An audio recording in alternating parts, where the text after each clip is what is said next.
ओम शांति। आज के 19 फेब्रुआरी 2026 বাবার অমূল্য মহাবাক্য আমরা শুনব। এই মহাবাক্যে বাবা বলেছেন, মিষ্টি বাচ্চারা, এখন বিশেষভাবে ভারত এবং সমগ্র বিশ্বে বৃহস্পতির দশা বসবে। বাবা তোমাদের অর্থাৎ বাচ্চাদের দ্বারা ভারতকে সুখধাম বানাচ্ছেন। তো আজকের এই মহাবাক্যের ভাবার্থ হলো এই যে মায়া রাবণ যখন আমাদের বিভিন্ন দশাতে আমাদের জীবন সহ সংসারকে একেবারে ভূপতিত করেছে, বিভিন্ন দশা আমাদের জীবনে এসেছে, রাহুর দশা, মঙ্গলের দশা, কেতুর দশা, শনির দশা। তো বাবা এই সময় আমাদের এই জ্ঞান অমৃত প্রদান করে, ব্রাহ্মণ জীবন প্রদান করে।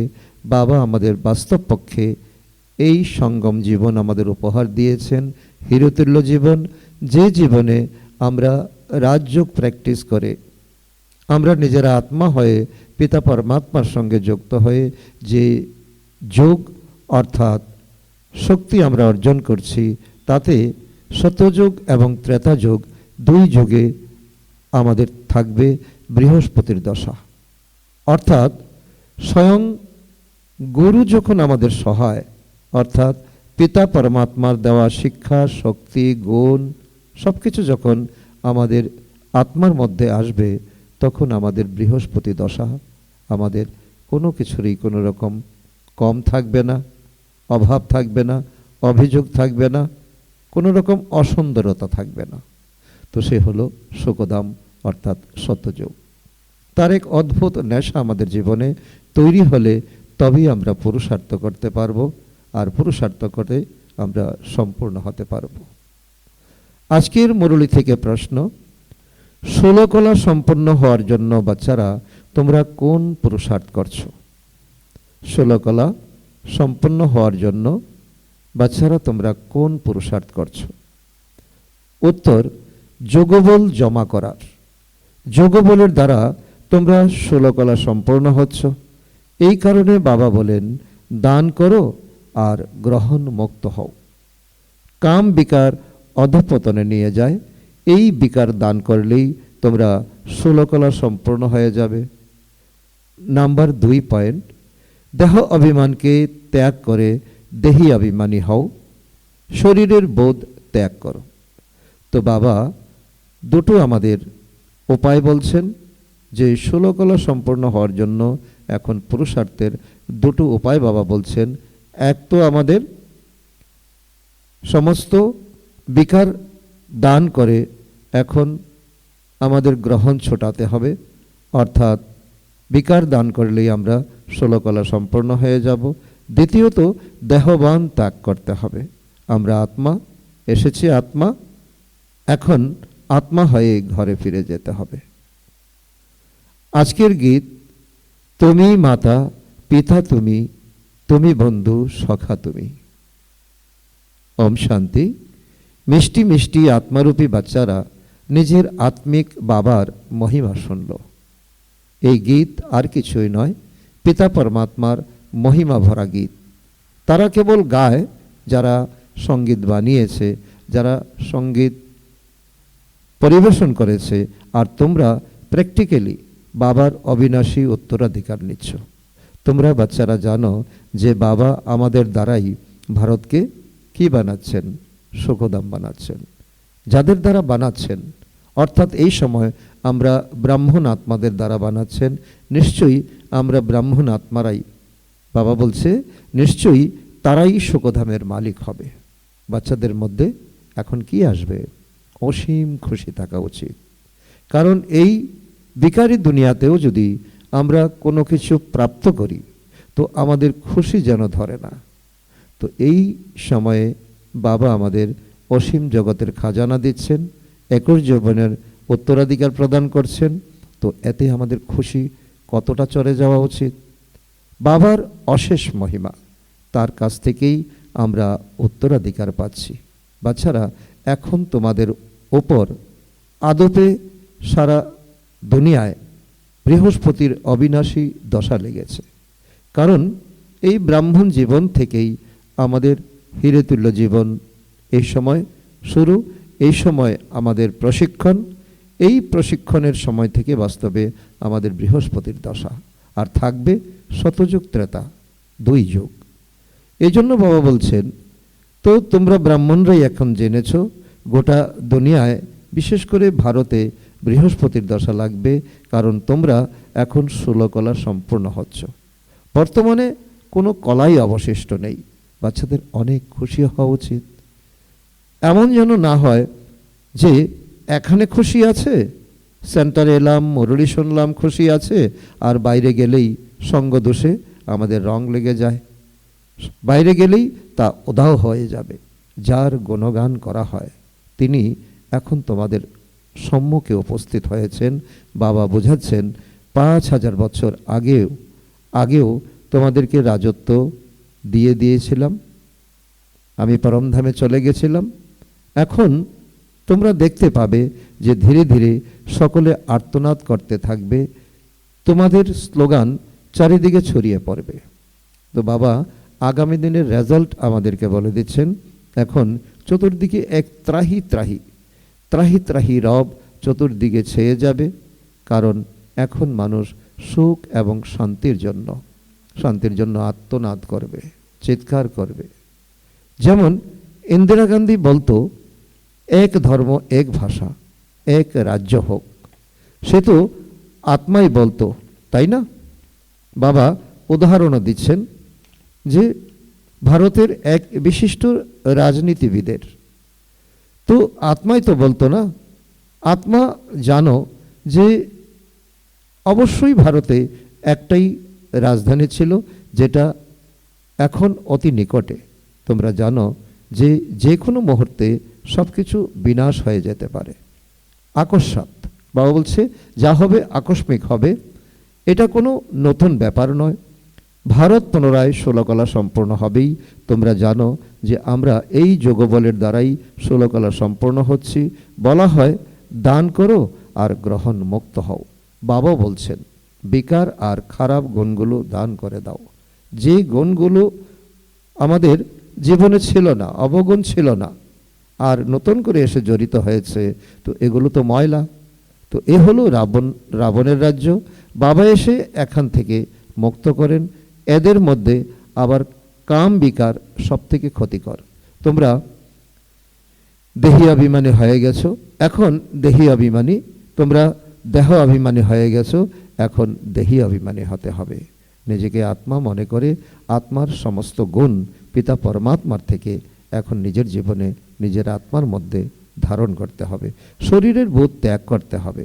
তোমরা বাচ্চারাই এসব কথাগুলো বুঝতে পারো। দুনিয়ার মানুষ তো জানিই না, তাদের কোনো অনুভব নেই। যে ভারত আগে 16 কলা সম্পূর্ণ ছিল, দেবতাদের রাজ্য ছিল, সেই ভারতে এখন কি লেগেছে? গ্রহণ লেগেছে। এই লক্ষ্মীনারায়ণের রাজত্ব ছিল। ভারত তখন স্বর্গ দুনিয়া ছিল, এখন বিকারের গ্রহণ লেগেছে। তাই বাবা বলেন দান দাও। কি দাও? বিকারকে দান দাও আর গ্রহণ মুক্ত হও। এই কাম বিকারই অধঃপতনে নিয়ে যায়। তাই বাবা বলেন এটাকে দান করলেই তোমরা 16 কলা সম্পূর্ণ হয়ে যাবে। যদি না দাও তবে হতেও পারবে না। তাই বাবা বলেন এটাকে দান করলেই তোমরা 16 কলা সম্পূর্ণ হয়ে যাবে। যদি না দাও তবে হতেও পারবে না। আত্মারা নিজের পার্ট পেয়েছে, এটাও তোমাদের বুদ্ধিতে রয়েছে। তোমাদের মতো আত্মাদের অনেক পার্ট রয়েছে। তোমরা সমগ্র বিশ্বের রাজত্ব পেয়ে যাও। এটা একটা সীমাহীন নাটক। অনেক অভিনেতা রয়েছে, সব থেকে ফার্স্ট ক্লাস অ্যাক্টর হলো লক্ষ্মীনারায়ণ। বিষ্ণুই ব্রহ্মা সরস্বতী এবং ব্রহ্মা সরস্বতী বিষ্ণু হয়। তো বাবা আমাদের জীবনের বৃত্তান্ত বলছেন যে এই সময় যে ব্রহ্মা সরস্বতী থেকে বিষ্ণু হবে, অর্থাৎ লক্ষ্মীনারায়ণ হবে, আর লক্ষ্মীনারায়ণই ব্রহ্মা সরস্বতী হবে। কিভাবে এরা 84 বার জন্ম নেয়, পুরো চক্রটাই বুদ্ধিতে এসে যায়। এ হলো 1 সেকেন্ডের খেলা। 1 সেকেন্ডে আমাদের বুদ্ধিতে এই সমস্ত চক্র এসে যাওয়া উচিত। এটাই হলো জ্ঞানের সার। শাস্ত্রে পড়ে কেউই কিছু বুঝতে পারে না। ওখানে তো কল্পের আয়ুকে কি বলা হয়েছে, লক্ষ লক্ষ বছর বলে দিয়েছে। তাহলে তো স্বস্তিকা চিহ্ন আঁকা যাবে না। স্বস্তিকা চিহ্ন তো 4 বাহু, প্রত্যেকটাই সমান। আর এখানে পার্থক্য দেখিয়েছে। কলিযুগে এতটা, তার থেকে দাপরে 2 গুণ, ত্রেতাতে 3 গুণ, সত্যযুগে 4 গুণ। ব্যবসায়ীরা তো হিসাবের খাতায় স্বস্তিকা চিহ্ন এঁকে রাখে, গণেশের আরাধনা করে। এটা তো অসীম জগতের হিসাব। স্বস্তিকায় 4টি ভাগ থাকে। জগন্নাথ মন্দিরেও হাঁড়িতে ভাত রান্না করা হয়ে গেলে সেটাকে 4 ভাগ করে দেয়। ওখানে কেবল চালের ভোগই হয়, কারণ ওদিকে প্রচুর প্রচুর ভাত খায়। শ্রীনাথের মন্দিরে ভাত হয় না, তো ওখানে খাঁটি ঘিয়ের সুস্বাদু ভোগ তৈরি হয়। তো ভোগ রান্নার সময় সবাই পরিচ্ছন্ন হয়ে মুখ বন্ধ রেখে রান্না করে, খুব শ্রদ্ধা ভক্তির সঙ্গে সেই ভক্তি নিয়ে যায়। তারপর ভোগ নিবেদন হয়ে গেলে সকল পাণ্ডারা সেই প্রসাদ পায়, দোকানে নিয়ে গিয়ে রাখে, সেখানে অনেক ভিড় হয়। তো বাবা এসব দেখেছেন, অর্থাৎ ব্রহ্মা বাবা সাক্ষাৎ দেখেছেন এই সব বিষয়, এই সমস্ত পার্থক্য। বাচ্চারা তোমাদেরকে এখন কে পড়াচ্ছেন? মোস্ট বিলেভেড বাবা এসে তোমাদের সার্ভেন্ট হয়েছেন, তোমাদের সেবা করছেন। তো এতটা নেশা হয় কি? কারণ এখন আমরা পিতা পরমাত্মার সম্মুখীন হয়, এখন আমরা নিজের সমস্ত বিকারকে এখন বাবার কাছে সমর্পণ করছি। আমরা এখন গ্রহণ লেগেছে, গ্রহণ থেকে আমরা মুক্ত হচ্ছি। তো এতটা নেশা হয় কি? নিজেকে নিজে প্রশ্ন করা উচিত। আমাদের মতো আত্মাদেরকে স্বয়ং বাবা এসে শিক্ষা দিচ্ছেন। কত বড় রয়্যাল অনুভব! আত্মাই সব কিছু করছে, কিন্তু মানুষ সেই আত্মাকে নির্লেপ বলে দেয়। তোমরা জানো যে আত্মার মধ্যেই 84 জন্মের অবিনাশী পাঠ ভরা আছে। সেই আত্মাকে নির্লেপ বলে দেওয়া মানে রাত দিনের পার্থক্য হয়ে যায়। যদি কেউ 1.5 মাস ধরে বসে বসে এগুলো বোঝার চেষ্টা করে, তাহলে এইসব পয়েন্ট বুঝতে পারবে। তো বাবা আজকে এক তো সুন্দর হিসাব দিচ্ছেন। কেউ যদি 1.5 মাস ধরে বসে এগুলো বোঝার চেষ্টা করে, মাত্র 45 দিন বাবা গ্যারান্টি দিচ্ছেন। কেউ যদি মন প্রাণ দিয়ে 45 দিন এগুলোকে বোঝার চেষ্টা করে, তাহলে এই সমস্ত পয়েন্ট একেবারে তো বুঝে উঠতে পারে। দিনে দিনে অনেক পয়েন্ট বেরিয়ে আসছে। তো এটা অনেকটা কস্তুরীর মতো। যখন বাচ্চারা পাকাপাকিভাবে নিশ্চিত হয়, তখন তারা বুঝতে পারে যে বরাবরের মতো স্বয়ং পরমপিতা পরমাত্মা এসে দুর্গতি থেকে সদ্গতি প্রদান করেছেন। এটা অনুভব এবং নিজের ভিতর থেকেই বেরিয়ে আসবে যে এ তো আমাদের অনুভব, আমাদের জীবন সুন্দর দিকে এগিয়ে চলছে। তো আগে কত আমরা রাবণের পরাকাষ্ঠাতে ছিলাম, এখন বাবা আমাদেরকে একেবারে বুকে করে তুলেছে। এই জন্য তো অনুভব ব্রাহ্মণ জীবনের অনেক বড় কথা। বাবা বলছেন তোমাদের উপর এখন বৃহস্পতির দশা বসেছে।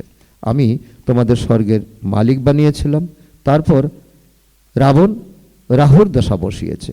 এখন পুনরায় বাবা স্বর্গের মালিক বানাতে এসেছেন। তাই নিজের ক্ষতি করা উচিত নয়, কারণ এই সময় রাবণকে আরও বেশি প্রশ্রয় দিলে আরও বেশি রসাতলে আমরা যাব।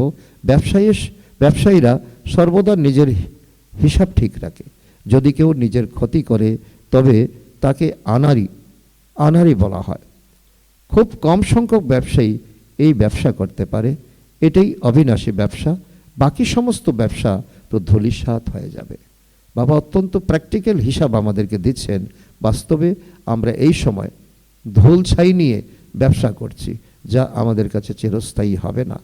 আর যেটা চিরস্থায়ী হবে তাকে নিয়ে আমরা পরোয়া করছি না। এখন তোমরা সত্যিকারের ব্যবসা করছো। তো বাবা হলেন জ্ঞানের সাগর, সৌদাগর, রত্নাকর। তোমরা দেখো যে প্রদর্শনীতে অনেকেই আসে, কিন্তু তাদের মধ্যে খুব কমজনই সেন্টারে আসে। ভারত অতি বিশাল, সব জায়গায় তোমাদেরকে যেতে হবে। তো প্রতিটা গ্রামে যেতে হবে একটা ঘরও যাতে বাদ না যায় এমনভাবে এই সময় আমাদের প্র্যাকটিক্যাল প্রোগ্রাম করতে হবে। প্রায় সমস্ত ভারতই তো জলের গঙ্গা প্রবাহিত হয়েছে, এটাও তোমাদের বোঝাতে হবে ওই জলের গঙ্গা মোটেও পতিত পাবনী নয়। যে বাস্তবে আমাদের আদি সনাতন ধর্মে বলা হয়েছে যে পতিত পাবনী, যখন আমরা অধঃপতনে চলে যাই তো পতিত পাবন আমাদেরকে এসে উদ্ধার করেন। পতিত পাবনী কে? জল নাকি নিরাকার পরমপিতা? তোমাদের মতো জ্ঞান গঙ্গাদের নিয়ে গিয়ে বোঝাতে হবে। বাবা বলছে তোমরা এই সময় ব্রাহ্মণ ব্রাহ্মণীরা হলে এই সময় জ্ঞান গঙ্গা। চতুর্দিকে মেলা প্রদর্শনী হতেই থাকে, দিনে দিনে আরও ছবি বানানো হয়। ছবি এত সুন্দর হবে যাতে দেখলেই মজা হয়, মানুষ ভাবে যে এরা তো ঠিক কথাই বলছে। এখন সত্যি লক্ষ্মীনারায়ণের রাজধানী স্থাপন হচ্ছে, সিঁড়ির ছবি খুবই ভালো। আমাদের জীবনের 84 জীবনের উত্থান আর পতনের কাহিনী। এখন ব্রাহ্মণ ধর্ম স্থাপন হচ্ছে, এই ব্রাহ্মণরাই এরপর দেবতা হবে। তোমরা এখন কি করছো? পুরুষার্থ করছো। নিজের অন্তরকে জিজ্ঞাসা করো যে আমার মধ্যে কোনো ছোট কিংবা বড় কাঁটা নেই তো? কাম বিকারের কাঁটা নেই তো? ক্রোধের কাঁটা সূক্ষ্ম হলেও ক্ষতিকারক। দেবতারা ক্রোধ করে না। এখন আমাদের এইম অবজেক্ট যদি আমরা দেবী দেবতা হই, তাহলে আমাদের এখন সব কিছু এখন কন্ট্রোল করতে হবে। দেখানো হয়েছে যে শঙ্কর নয়ন খুললেই বিনাশ হয়ে যায়, এটাও এক ধরনের কালিমা লিপ্ত করা। বিনাশ তো অবশ্যই হবে। সূক্ষ্মবতনে শঙ্করের গলায় সাপ থাকা সম্ভব নয়, সূক্ষ্মবতন আর মূল বতনে বাগান কিংবা সাপ কিছুই থাকতে পারে না। সেখানে জঙ্গল থাকবে না, সেখানে কোনো প্রকৃতি থাকবে না। তো এগুলো সব এখানে থাকে এই পৃথিবীতে। স্বর্গ এখানেই হয়, নরকও এখানেই হয়। এখন মানুষ কাটার মতো হয়ে গেছে, তাই এই দুনিয়াকে কি বলা হয়? কাটার জঙ্গল বলা হয়। শতযুগ হলো ফুলের বাগান, তো এখন জঙ্গল হলে তার অপোজিট হবে ফুলের বাগান। তোমরা দেখেছো বাচ্চারা যে বাবা কত সুন্দর বাগান বানাচ্ছেন, মোস্ট বিউটিফুল বানাচ্ছেন। এক একটা আত্মায় এখন সুন্দর ফুল। আমাদের এই ব্রাহ্মণ পরিবারই হলো বাস্তবে বাগান। তো বাবা বলছেন সবাইকে সুন্দর বানিয়ে দেন, তিনি নিজে সদা সুন্দর, তাই তার স্বজনী অথবা বাচ্চাদেরকেও সুন্দর বানাচ্ছেন। কিন্তু রাবণ তো একেবারে কালো করে দিয়েছে। বাচ্চারা তোমাদের এখন খুশি হওয়া উচিত যে এখন আমাদের উপর বারবার বাবা আজকে বলছেন এখন তোমাদের উপর বৃহস্পতির দশা থাকবে শতযুগ ত্রেতাযুগ পর্যন্ত। এখন থেকেই ব্রাহ্মণদের জীবনই হলো বৃহস্পতির দশা, হিরে তুল্য জীবন। যদি সুখ এবং দুঃখ অর্ধেক অর্ধেক হয় তবে তাতে লাভ আছে কি? না। 4 ভাগের 3 ভাগ সুখ আর 4 ভাগের 1 ভাগ দুঃখ থাকে। এইভাবেই এই ড্রামা বানানো হয়েছে। তো অনেকেই জিজ্ঞাসা করে এই ড্রামা তো এমনভাবে কেন বানানো আছে, কিন্তু এটা তো অনাদি, কেন তৈরি করা হয়েছে এ প্রশ্ন উঠতেই পারে না। এইভাবেই এই অনাদি অবিনাশী ড্রামা বানানো আছে। যেভাবে বানানো আছে পুনরায় সেভাবেই তৈরি হচ্ছে, কেউই মোক্ষ লাভ করতে পারে না। এই সৃষ্টি তো অনাদি কাল থেকে চলে আসছে আর চলতেই থাকবে, কখনো বন্ধ হবে না, কখনো প্রলয়ও হবে না। বাবা এসে নতুন দুনিয়া বানাচ্ছেন, কিন্তু কত সূক্ষ্ম মার্জিন রয়েছে, এতে অনেকটা সূক্ষ্ম মার্জিন রয়েছে। মানুষ যখন পতিত হয়ে যায় তখন তাকে পরমাত্মাকে আহ্বান করে বাবা এসে সকলের কায়া কল্পতরু করে দেন, যাতে অর্ধেক কল্প কখনোই তোমাদের অকালে মৃত্যু হয় না। সত্যযুগকে ত্রেতাযুগকে বলা হয় অমর লোক, এই জন্য সেখানে অকালে মৃত্যু হবে না, তোমরা মৃত্যুঞ্জয় হয়ে যাও। তাই বাচ্চাদেরকে অনেক পুরুষার্থ করতে হবে। তো এমন প্রাপ্তি পেতে গেলে তো আমাদের পরিশ্রম তো করতে হবে। যত ভালো পদমর্যাদা পাবে ততই কল্যাণ। বেশি উপার্জনের জন্য সবাইকে পুরুষার্থ করতে হয়। যে কাঠ কুড়োয় সেও চায় বেশি উপার্জন করতে। কেউ লোক ঠকিয়ে উপার্জন করে, টাকা পয়সা নিয়েই যত ঝামেলা। ওখানে কেউ তোমাদের সম্পত্তি লুট করতে পারবে না। দেখছো তো দুনিয়ায় কি ঘটনা ঘটছে, ওখানে ওই রকম কোনো দুঃখের ঘটনা ঘটবে না। এখন তোমরা বাবার কাছ থেকে অনেক উত্তরাধিকার নিয়ে নাও। নিজেকে চেক করতে হবে যে আমি কি স্বর্গে যাওয়ার যোগ্য। বাবা নারদের কাহিনী বলছেন। নারদকে জিজ্ঞাসা করা হয়েছিল, তুমি যে লক্ষ্মীকে বরণ করতে চাইছো, তুমি নিজের চেহারাটাকে একবার দেখো।